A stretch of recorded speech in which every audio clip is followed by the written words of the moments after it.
মহতরম বন্ধুগণ, আমরা কথা কথিতভাবে সকলেই জানি মুসা নবী আলাইহিস সালাতু ওয়াস সালামের মৃত্যুর সময় মালাকুল মাউতকে মুসা আলাইহিস সালাতু ওয়াস সালাম থাপড় মেরেছিলেন। যেই থাপড়ের কারণে মালাকুল মাউত এক চক্ষু বাহির হইয়া কানা হয়ে গেছে। ও ভাই, এই হাদিসটি বুখারী শরীফ এবং মুসলিম শরীফের মধ্যে পাওয়া যায়। সহিহ হাদিস দ্বারা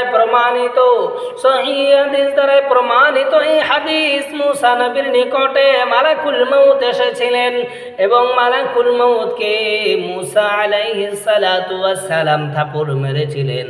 যেই থাপড়ের কারণে সহিহ হাদিসের মধ্যে বর্ণনা আছে যে থাপড়ের কারণে তার চক্ষুটা কানা হয়ে যায়। ও বন্ধু, কোন কারণে মুসা আলাইহিস সালাতু ওয়াস সালাম তাকে থাপড় মেরেছিলেন? মালাকুল মউতকে থাপড় মারার কারণ অনেকজনে অনেক কথা বয়ান করে থাকেন। সদাই আমরা শুনে থাকি অনেকজন বলেন মুসা আলাইহিস সালাতু ওয়াস সালাম মালাকুল মউতকে থাপড় মারার কারণ একটি হইল মালাকুল মউত ওই মুসা নবীর আলাইহিস সালাতু ওয়াস সালামের নিকটে আসিয়া মুসা নবীকে সালাম জানায় না, যার জন্য মুসা নবী গোসা হইয়া রাগ হইয়া মালাকুল মউতকে থাপড় মেরে দিয়েছেন। আবার কেউ বলে থাকে মুসা আলাইহিস সালাতু ওয়াস সালামকে মউতের আগে যেমন অন্য নবীদেরকে ইখতিয়ার দেওয়া হয়, নবী করিম সাল্লাল্লাহু তাআলা আলাইহি ওয়াসাল্লাম হযরত আয়েশা সিদ্দিকা রাদিয়াল্লাহু তাআলা আনহা বলেন, নবী করিম সাল্লাল্লাহু তাআলা আলাইহি ওয়াসাল্লাম জানিয়েছেন দুনিয়ার জমিন নবীজি মৃত্যুর আগে একটি কথা বলেছিলেন। মা আয়েশা বলেন, দুনিয়ার জমিন থেকে কোনো নবী রাসূল এমন যাননি যাকে মৃত্যুর আগে দুনিয়া এবং আখিরাতের মধ্য থেকে দুইটার মধ্য থেকে কোনো একটির বিষয়ে তাকে ইখতিয়ার দেওয়া হয়নি। ও বন্ধু,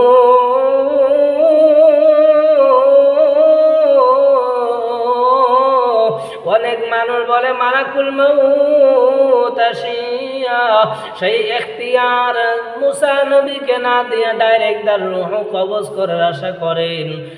মুসা নবীর রূহ ডাইরেক্ট নেওয়ার আশা করার কারণে মুসা নবী গোসা হইয়া তাকে থাপ্পড় মেরে দেন। ও বন্ধু, এটা সঠিক নয়। এই দুইটা কথার মধ্যে কোনোটাই সঠিক নয়।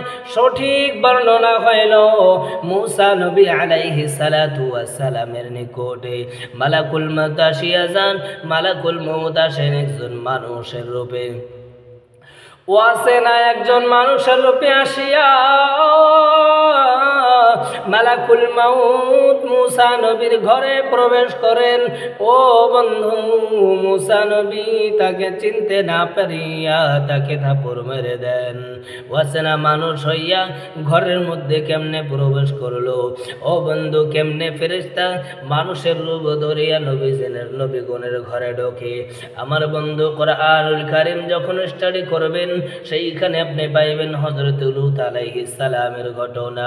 হযরত লূত আলাইহিস সালাতু ওয়াস সালাম বাড়ির মধ্যে উপস্থিত ছিলেন। আল্লাহ তাবারক তাআলার দুইজন ফেরেশতা তিনারা মানুষ রূপে, দুইজন অচেনা মানুষ রূপে হযরত লূত আলাইহিস সালামের বাড়ির মধ্যে প্রবেশ করে এবং তার কওমে থেকে তাদেরকে ওই নবী লূত আলাইহিস সালাতু ওয়াস সালাম তাদেরকে চিনতে পারেন নাই। তিনারা যে ফেরেশতা চিনতে পারেন নাই, যার কারণে হযরত লূত তাদের ইজ্জত নিয়ে তার কওম থেকে তাদের দুইজনের ইজ্জত নিয়ে নিজে ভয় খেয়েছিলেন। ও বন্ধু,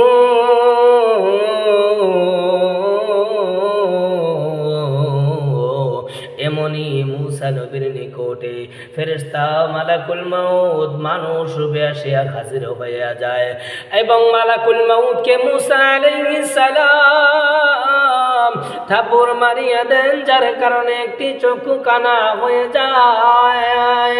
ও বন্ধু, মালাকুল মাউত রব্বে কারীমের নিকটে যাইয়া জানাইয়া দেন, ও রব্বে কারীম, তুমি কোন বান্দার নিকটে আমাকে পাঠাইলা?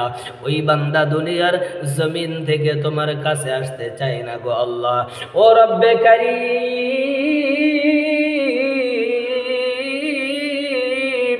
ওই বান্দা দুনিয়ার মধ্যে আরো থাকতে চায়, মৃত্যুবরণ করতে চায় না। আল্লাহ তাবারক তাআলা মালাকুল মাউতের চক্ষুটা ঠিক করে দিলেন এবং বললেন, যাও মালাকুল মাউত, তুমি মালাকুল মাউত আমার ওই বান্দার নিকটে চলে যাও।